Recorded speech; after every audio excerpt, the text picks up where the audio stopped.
বাংলাদেশ থেকে একটা বড় খুনিকে এসটিএফ অ্যারেস্ট করেছিল, জেনে রাখুন। যা নিয়ে বাংলাদেশে অনেক রেভলিউশন হয়েছিল। অন্য দেশের কথা আমি বলছি না, আমার বলার অধিকার নেই, কিন্তু আমি যেটা বলছি পয়েন্টটা, তারপরে তারা মেঘালয় দিয়ে বাংলায় চলে আসে। বাংলায় যখন চলে আসে তখন আমাদের এসটিএফ তাকে ধরে, এটা তাদের ক্রেডিট।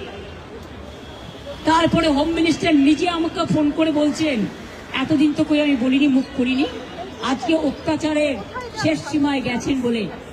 কারণ এটা জানে, আমি এখনো নামটা বলছি না ভদ্রতা করে, বাংলাদেশের লোক উত্তাল হয়ে যাবে। আমি সেটা চাই না, আমি দেশকে ভালোবাসি, না বলবো না দেশের স্বার্থে।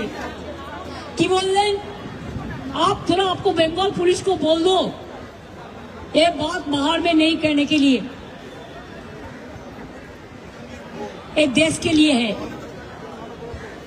কাকে দিয়ে খুন করিয়েছিলেন, কার কার নাম বেরিয়েছিল, আজ গভর্নমেন্ট চেঞ্জ হলেও মনে রাখবেন আমি তো সবটাই জানি।